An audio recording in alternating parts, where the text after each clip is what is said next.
All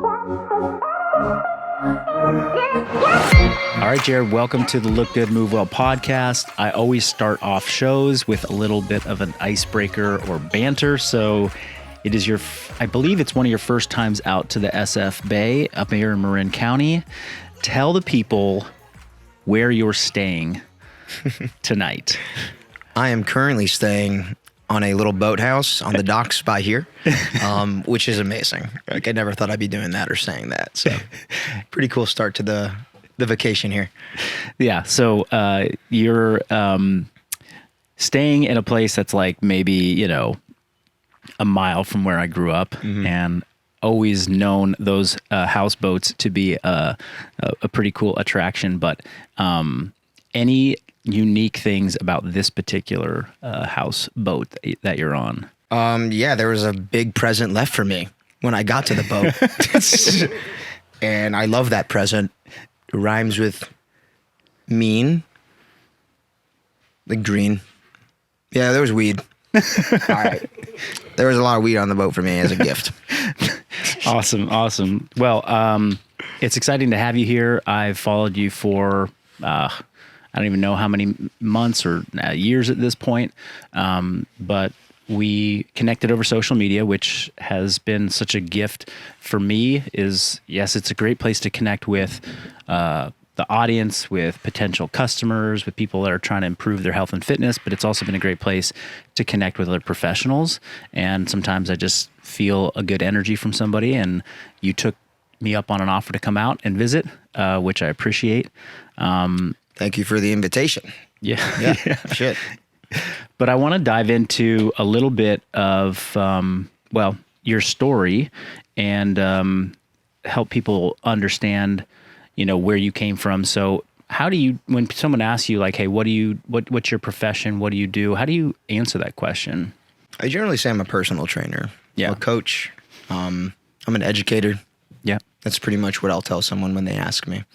And when did that journey start for you? Let's see. I jumped into my degree in kinesiology at 20 years old. Okay. And then I started my personal training career at 22, maybe 23. Right on. And how old are you now? I'm 31. So okay. About so 8.5 years in. Yeah. Yeah.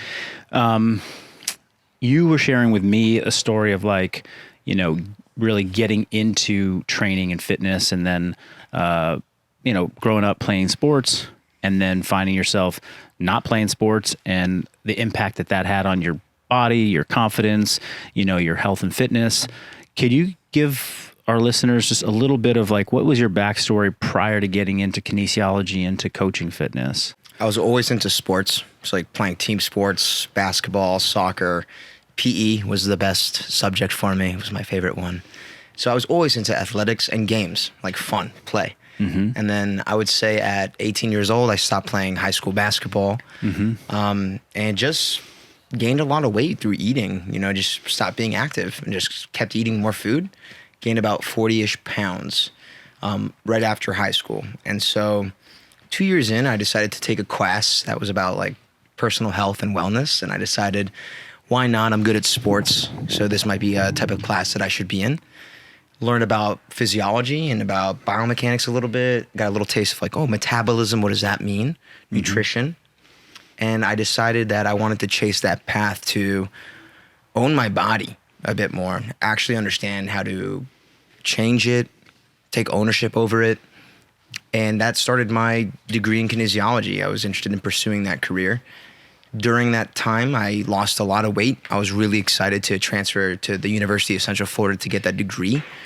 And I was like, I'm going to go hard for 3.5 months. I'm going to put everything I got into this. I'm going to eat clean. I'm going to do my HIIT training on the treadmill. I'll do whatever split that I see online, a Google program. And I did for 3.5 months, lost 40 pounds. A big motivator was it was my ego. And I was really excited to go to a new school. I wanted to be seen a whole new way. I wanted to become somebody different. And to do that, I had to embody a practice of action, actually applying what we do. So would you say that was like what was the turning point for you to be like, hey, I'm gonna rewrite this story of me being an overweight, kind of post high school, no longer playing sports type of person? Was it I want to be seen differently? Was it the interest and the curiosity and the passion for the education and the fitness? Or was The biggest thing was ego. I wanted to be seen differently. I felt that if I had a six-pack, like I'd get more women. I felt like they would be attracted to me. I felt lonely, I remember at the time. I would have more friends, I felt, if I looked better. Yeah. I thought I'd be more desirable as a person. And so I don't think that my initial start into fitness was really the healthiest one looking back at it. Yeah. It was a need. It was a necessity to get into it. But that was how it started, was definitely my ego was my main driver. And then during my degree in kinesiology, a year-ish in, I ended up gaining about 40 pounds back that summer after I'd already lost that 35, 40 pounds. Yeah. And a big part of that, we were chatting about it earlier, was just not really believing and embodying the practices that I was doing. Because at the time I started, it was for others. It wasn't for myself. And the second time around, I remember I looked in the mirror after gaining all that weight back, and I looked in the mirror in my eyes, and I was like, this isn't good. Like I've been somewhere before that I know I've been. I know what my potential feels like, and I've just gained it all back. So that day I decided I'm going to do this for me for the rest of my life. It's not going to be a phase to lose weight, to look good. I need to feel as good as I looked, which felt confident, felt like someone who loved themselves, someone who showed up consistently, someone who was disciplined. Yeah. And I needed to embody that version that I tasted for those 6 months before gaining that weight back. And that was for me. That was my big switch, I believe. Yeah. Wow. Yeah. That's such an interesting perspective, because, well, to me it is, because I've heard it so many times from so many different clients who it's like, phase one of the fitness journey is losing a bunch of weight. And if it's done if it's done the right way versus the wrong way, and right and wrong, in the health and fitness industry it's like hard to, how can you define what right and wrong is? But obviously, like, people doing things in unsustainable ways, crash dieting, like, killing themselves to just lose weight, not sustainable. I would kind of bucket that as like the wrong way to do something. But then there's right and wrong way from an emotional standpoint, and just from like a self-worth standpoint. People like, hey, I need to do this so that I can be accepted, versus I need to do this for me so that I can feel whole inside of who I am, and really look in the mirror and be confident and feel good about the choices that I'm making, and know that this is like for a health outcome, not, and then the byproduct is, a physical look. What do you like when you've encountered people who are like, hey, I want to go on this like fat loss journey or weight loss journey? Do you, in your coaching practice now, are there certain questions you ask people, or certain ways that you steer them to sort of like, hey, are you doing this for the right reason? Are you really just, is this going to be like this fast paced weight loss to only gain it back later on when you realize that the confidence that you're looking for isn't, 30 pounds lighter? It's more than that. Well, I think when we're interviewing clients and finding out, is this the type of person I want to work with? Is this someone who's going to want to work with me? I always ask why. That's the biggest thing. Why do you want this? What's it for? Why now? And the second thing I generally explain to people, because I'm not a nutrition coach. I don't do dietitian programs and whatnot. And people will always ask me, well, how do I lose this fat? I believe if you are having fun and you are consistently showing up, you're going to get results. I also believe the more mindful and intentional you move out there in your training life, the more mindful and intentional you're going to be outside of your training life, with your encounters with people, with your encounters with food, with your encounters with all experiences, and just choosing when I want to practice conscious debauchery. Like, I choose that. If I'm going to have fun, like ice cream, for example, instead of me eating it every day just because I love it, I actually use it to connect.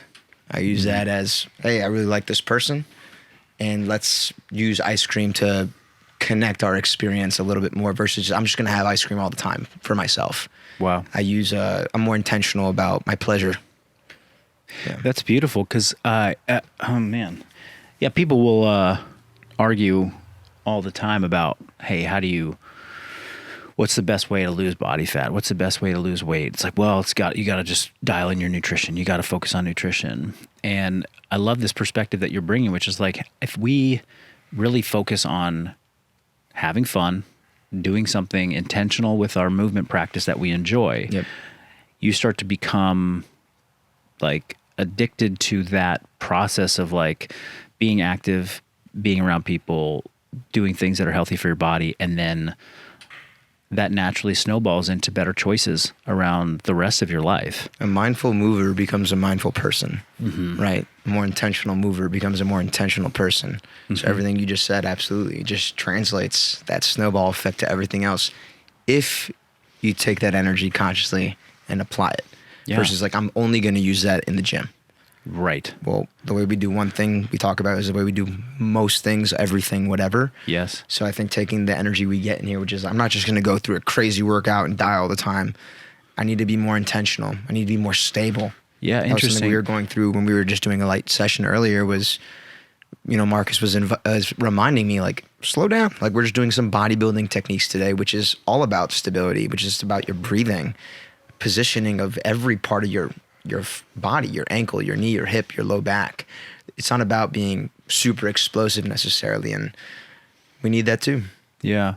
Yeah. What are the things that you like? How do you translate that with your coaching of movement to try and instill some of those that mindfulness and that awareness that people can take outside of the gym? Are there cues that you do, or the particular practices or language that you use with your clients? Most of my programs are pretty similar. So, for example, when I have, even if you were like, hey, Jarrod, I want to train with you, I'm going to have a conversation with you about, hey, we're going to be starting off with soft tissue work because you have a lot of inflammation. So I'll generally take people through a conversation about what this experience is going to be like, which is starting off very slow.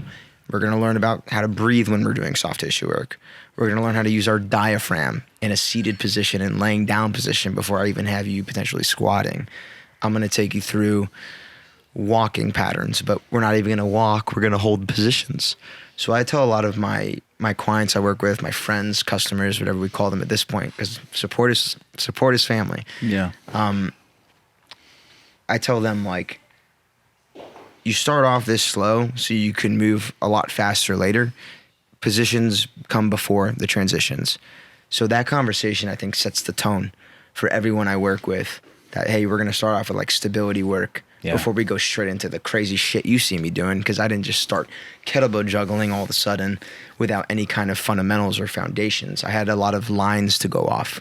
Off of. That's interesting. Yeah, it's so similar to I was giving you a little bit of the backstory of how we kind of launched our business. 7 years ago, we launched this program called Awaken Training Series. And, my social media was a combination of me doing ring muscle ups and, heavy snatches and then some, isolation bodybuilding, stuff. So people are seeing like a broad spectrum of real sexy moves and real slow moves. And of course I'm a CrossFit Games competitor, so that's my audience. And then the first workout, we had a 3-day sample workout, that people could download to see if they wanted to try the program. And the first workout was like the most simple stuff.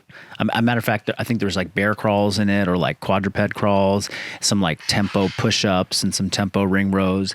And I think it was very, like, some people, it turned them off. They're like, where's the fun? I want to do what you're doing. Oh yeah. Where are the ring muscle ups and the handstand walks and stuff like that? But a lot of people who were open to trying it did the workout, did it as it was prescribed, with the tempo, with all the things, with the rest periods. And they got smoked by it. And they were like, oh wow, like this is the foundation for maybe being able to do that stuff later on. 100%. And then like you want them bought in. Like if a client comes to you and they're not bought in on learning breathing, learning positions, and they're like, when are we going to juggle? You're gonna be like, this might not be a good fit. I tell them all the time, like, it's not going to be sustainable. I can get you to move like you're looking good in the first like month or two. Yeah. But is every fiber on? Yeah. Are you consciously flexing your pecs? Right. Are you using your glutes? Yes. Have you ever slowed down enough to feel them before? Yeah. But you're over here trying to throw weight everywhere, but you've never even felt your fibers. This is such a cool topic, because we'll take it a little further here, because what you're talking about, and I talk about it too, it resonates with a lot of people, this idea of like intentionality and movement. Can you get a benefit out of squatting without every fiber turned on? Hell yes. Yeah. Many people could come in and do an unintentional squat and an unintentional chest press, and that's better than nothing. Yep. And combined with some other decent lifestyle behaviors, they can be pretty healthy, right? The difference, and this is where I think some people go wrong. It's like, hey, if you don't have every muscle turned on and every little thing perfect, then you're going to fill in the blank of like terrible thing that might happen to you. That's what they want to say. Yeah, like, 100%, it's like, 100%. you're going to break a knee, you're going to do this, you're going to do that. That's actually not true most of the time. Does it increase the likelihood that you might get injured? Sure, a little bit. But what it is doing, and this is what you started to say before, this is like the bigger outside of fitness. How does this impact your life? What we bring intentionality to, what we bring awareness to, the practice, the discipline of doing everything with, attention to detail, that carries into other parts of life. So we have a saying in functional bodybuilding that we're training thinking athletes. We're training athletes that... I love that. Yeah, because thinking athlete. And you've been around high performers. Sometimes the best athletes in the world are the ones that just don't think, they just do. Yep. They're gifted, they're resilient, they have great genetics, and you're just like, go do this, don't think about it. And they just do it. And they need to in order to push through pain thresholds and barriers and mental obstacles and blah, blah, blah. Those are the same athletes that when they finish their career get really out of shape, right? Because they just have no idea what to do on their own. So we're trying to raise an audience of, fitness consumers that are educated and thinking about these things. And you can do it a bunch of different ways. We do it with tempo resistance training. You're doing it with breathing practices and positions. So I feel like there's a lot of alignment there, even though the practice and the method that we're using to get people connected to their bodies is different, because the connection to your body doesn't make or break the program, but it makes or breaks how you're going to take fitness and translate it to a healthy life. Man, I'm still like obsessing about the thinking athlete, and absolutely correct with what you said about the transfer to life. But the biggest thing I just heard when I was hearing that is you're building leaders. Yeah. You're building people who are autonomous themselves. They don't need you. Yeah, for real. They want to be with you. They want that energy. They want to be around the vibration of growth, right? Yeah. Which is what you were saying earlier about we're replacing all of our intention, all our focus. When we were doing those squats down there, and I haven't done a Smith machine squat in a long time, but we were focused on quads. Yeah. What felt the most burn for me? My quads. What's going to get the most growth out of that? My quads. Where was my focus? Yeah. All of what you just said. Yeah. So I just love that, the thinking athlete. Yeah. Well, let's segue into talking about, what you are well known for. I mean, I hope that people start to see the value you bring that is beyond just the sexy movement that's on the your shiny page. object The effect. shiny object effect, right? But oftentimes that can be the best way to get people's attention. Yep. Hey, Marcus, you take your shirt off a lot. It's like, hey, it gets people's attention, but then once I have your attention, hopefully I can teach you something more. You're known for kettlebell juggling, some dynamic landmine movements. I've seen you do body weight flows and calisthenics and you name it, like ropes, all the stuff. Strongman. I like it all. Yeah. Yep. And you do not hold back. Like it's explosive. It's fast. It is, like I said, dynamic, coordination. How did you find yourself doing that in the first place? All those modalities? Yeah. I started off with very intentional bodybuilding. That was the beginning of my bodybuilding career, by watching other leaders in the industry moving mindfully and noticing a lot of the inflammation happening with not just my clients, but older bodybuilders, and seeing like the constant valgus, which is valgus is fine, but knowing like, is that on purpose? And are you conscious of what's going on? Is there potentially a wear and tear happening around the knee because we're not thinking about our hips being loaded at the same time? So I started off very intentional with my bodybuilding. I loved it. I loved feeling everything in slow motion. That's what really turned me on. And then I touched a kettlebell one time. I remember I just transferred to a private facility and I saw a kettlebell just sitting there because nobody uses it. And I was like, you know what? I'm in a new place. I'm in a new environment. I'm in a new stage of my career. I want to try that Turkish get-up thing I've seen online. Let me see if I can memorize that. Did like 3 or 4 first pieces of the sequence. I think I got stuck at the windmill, probably. Yeah. But I remember I was stuck in the windmill thinking about what's next. And I'm like, oh my God, my triceps are on fire. My glute that's holding me up is freaking out. Yeah.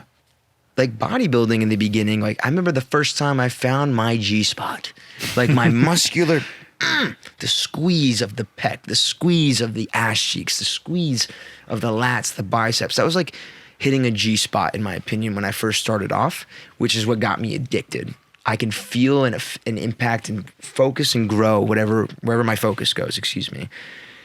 The kettlebell was like, okay, now I have multiple G-spots on at once. Oh. And it you know, the feeling of that, let alone the thinking aspect, right? Because it wasn't just about thinking about just the pecs anymore, just the biceps anymore. I'm thinking about where's my body position in space and time.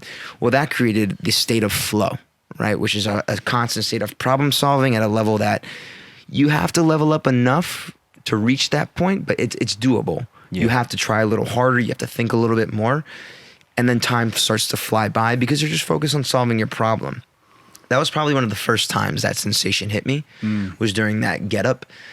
And then from there, I was probably a month or 2 with some play with functional patterns. Combined with that, I had just heard about functional patterns and how every step is a repetition that you're taking. And why don't we look at things that way too? And I was like, oh my God, like that's kind of smart too. Locomotion, every step before we go sit down and squat kind of matters. It might have an impact on your day-to-day basis. So I got into functional patterns, great systems and whatnot, learned from them, took the tools out of the toolbox that worked for me. Yeah. Kept applying that to like a landmine. Then I applied it to a kettlebell. If my right arm moves here, my right foot needs to be positioned somewhere else. My left foot needs to be positioned somewhere else. And when it moves, then I need to rotate with it and know where to position my body again. Yeah. So I started kettlebell flipping the kettlebell and catching it. And where does my body go when I receive the tension so I can minimize the wear and tear on my body? So the juggling started to, that was something that got me so high at a time in my life where I should have been solo, as someone who was couch surfing. At that time, I was homeless. My business partner had just taken every dollar out of the account. There's a lot of hard emotions to be working through. And I'm over here being a space holder, a coach, a leader. The last thing I want to do is bitch about all the shit going on in my life, create a toxic energy exchange for the people who want to come in and grow and learn and be loved. But I'm over here moping about things that are out of my control. So I remember I used to go kettlebell flip and juggle between clients all the time because I just wanted to stay playful. I wanted to stay explorative. I wanted to stay fluid, which is, hey, owning a gym, I have no idea what I'm doing. Yeah. Leading a bunch of people, I have no idea what I'm doing. I don't know anything about business. I know I love people and I love training. So kettlebell flipping and juggling was my next phase within that year where I got addicted to play. And no expectations. If you drop the bell, cool, pick it up again. Like, it's not going to work all the time. You got to practice things. So that really gave me a lot of lessons getting into the juggling. And I guess anything that was new and I wanted to get good at as quickly as possible to, in a way, distract myself. Was as much growing and learning as I could do as a trainer. I won't be thinking about I don't have money. I'm thinking about how awesome I am and how much I get to share this energy with people. And that's going to create this retainment naturally because I love it and people love the love. So I was looking for anything. The steel mace was next. The rope was next. You've done a lot. And the thing that I'm hearing out of that is there's a foundation you built in fitness doing the fundamentals. Yep. You likely had a pretty good base of fitness by the time you saw your first kettlebell juggling that you wanted to mimic. Yep. With a good foundation in fitness, with a great foundation in strength and movement patterns, you had access to doing things that were new, which I think is one of the things I like to tell people. It's like, hey, create your non-negotiables in training. These are the ways that we build the best foundation for strength, muscle mass, range of motion. aerobic fitness. Yep. Once you have those in place, you have the world of movement is kind of Called movement freedom. Yeah, you get movement freedom. Yep. You build a movement vocabulary that allows you to explore and do new things. And then by exploring, it sounded like you got really addicted to the exploration because it was a little bit of an escape for you of what wasn't. I became the flow boy on Instagram. Everyone was like, kettlebell juggle, you mace flow, you're just a flow guy. And that's all I did for like a year. I didn't do any structured training for probably a little over a year until I found the Landmine University. And I was like, I'd already played with landmines, and functional patterns and basic kneeling presses and what we see online a lot, which is plenty of value. But I saw that explosiveness of the coiling and all that crazy stuff going on. I tried that one. And I remembered, oh shit, I'm an athlete. I'm not just a ballerina dancing with a baton and throwing a ball everywhere. Like, you're a monster, bro. Like, you played basketball. You know how to sprint. You know how to jump. So that got me back into remembering, like, plyometrics, athletics, forward intention. Yeah. Running, not just walking around. Yes. So the landmine coming back in my life was another tool I needed to kind of put me in a new direction, which is like, I can't just be play all day. There you go. So it sounds like, okay, foundation in fitness was built on progressive overload, then exploration, playtime for a year, and then this new implement and this new system of training with landmines, you reignited that like relationship with like pointing your intention at progression again. It's like, okay, now I have something that I want to improve in. How do you do it? You do it consistently. You do the same things. You do it over and over again, and you build, week after week after week on strength, reps, well, being speed, explosive power. was the big thing for that system particularly. Yeah. It's all about forward intention. Yes. Literally, you have to be off your heels. You're falling into the bar the whole time while moving your body around the bar, not moving the bar. So all of that was just another translator to life of like, where should you be applying this? Because you've been playing for a long time, which is great, which is awesome for your own mind and for the people around you. But what's the next level of this? Yeah, very cool. So landmine was another way to redirect, but every tool shared a lesson. Every tool was a feedback for my fiber, was a feedback for my spine, was a feedback for my wrist, my fingers. How are they moving with things? I didn't understand the meticulousness of that thought process of like, oh shit, like the intentionality of my finger placement, of how they're all moving, not just 3 of them or 4 of them together, but when do you let go? That coordination coming back into my life was super important.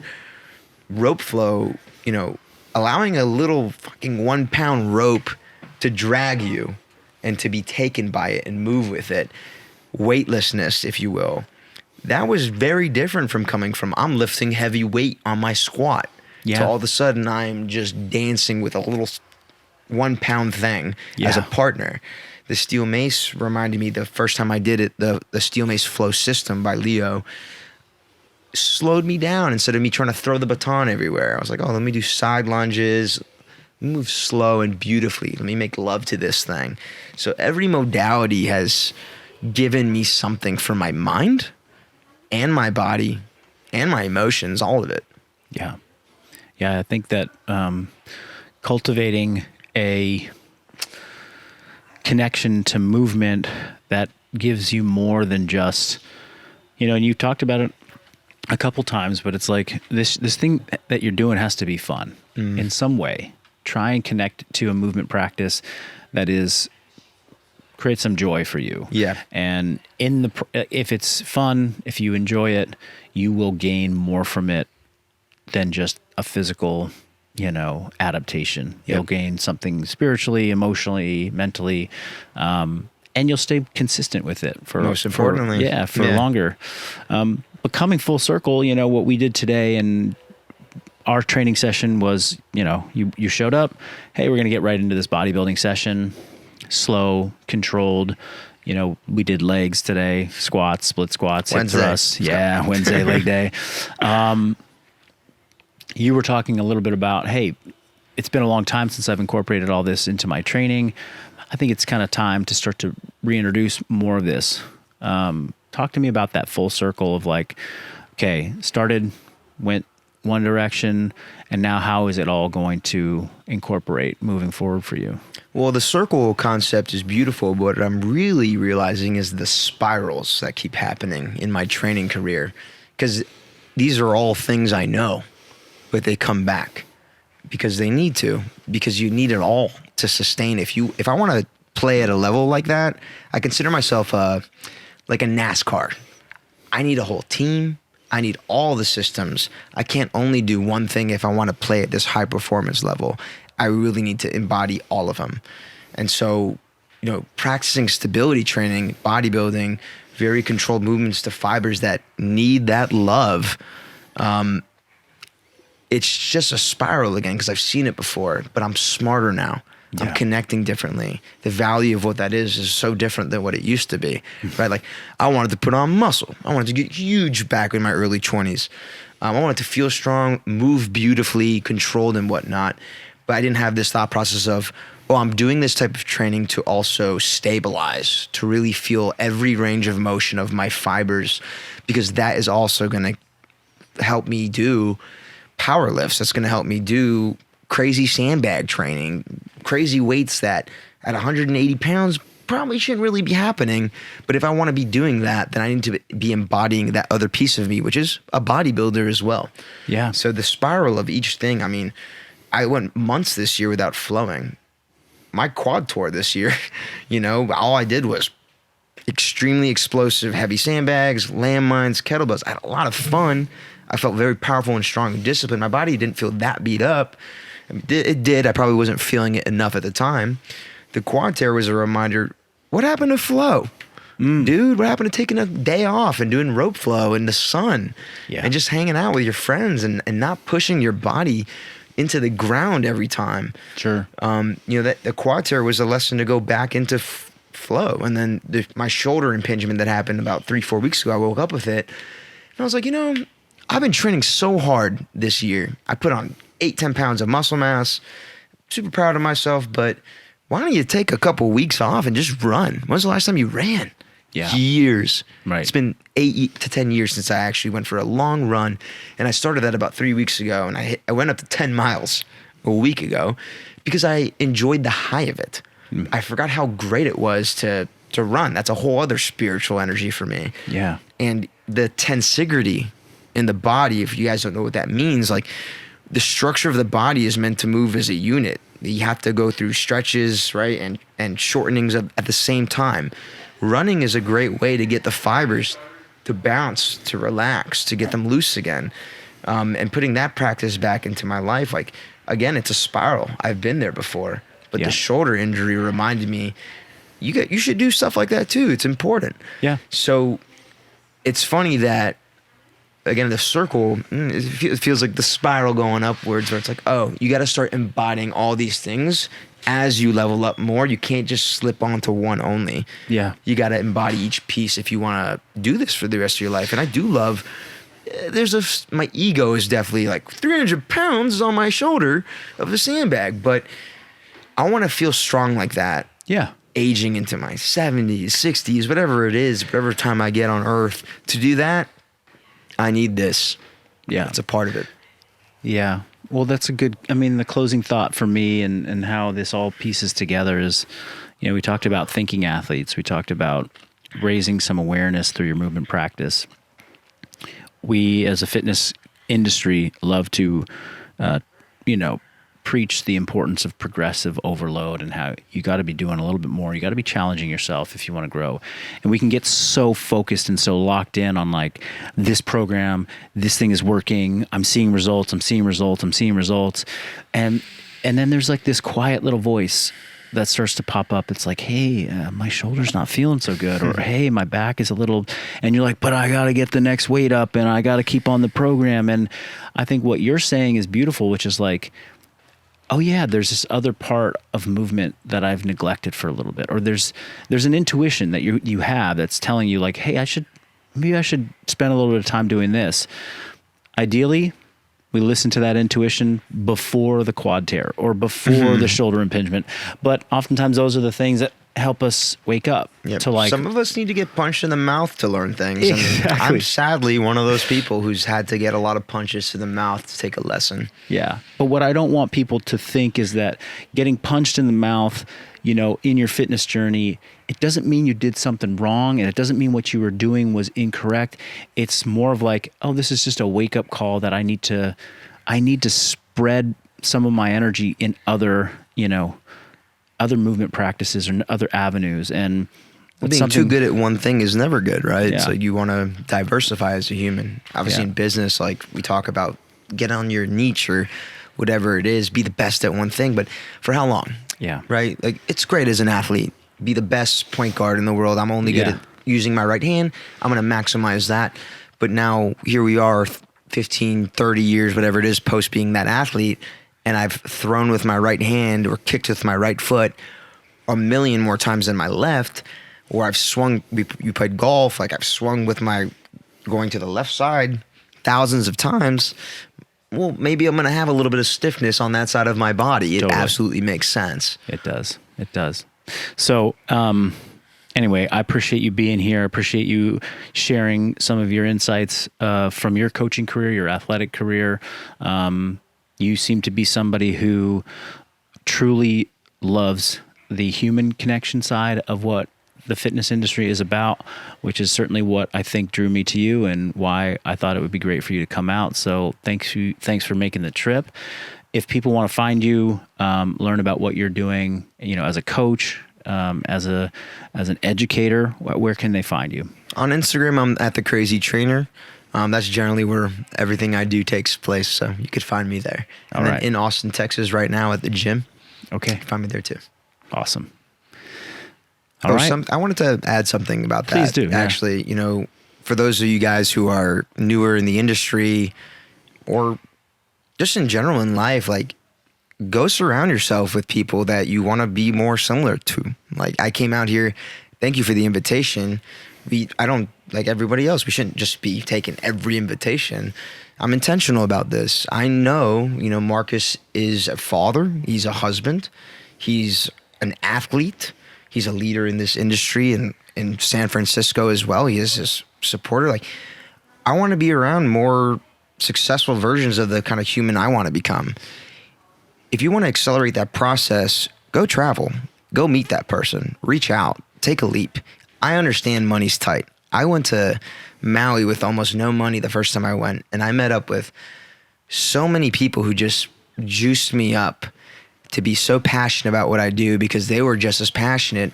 I came back to the gym when I owned my training spot on fire, and the business did better. I was doing better. The clients were doing better because I decided to take that leap to go grow around others where I knew I wanted to be more like them. You know, there's qualities that I don't have that I want to embody. Well, the best way to do that is surround yourself with people, even if you don't even have a conversation with them. If we didn't talk this morning and I just watched Marcus work out, I'd understand a big piece of who he is because that's how he trains. Intentional, focused, everything lines. So thank you and to your team so much for being open to connecting. And again, like, take the leap. If you want to be like someone or similar to them, go meet them. That's beautiful. That's a great way to end. I hope if you all are out there and you're on the fence about making a decision to reach out to somebody or take a trip or go get inspired, that right there is your sign to go do it. We appreciate y'all. Thank you, Functional Bodybuilders, and we'll catch you on the next episode.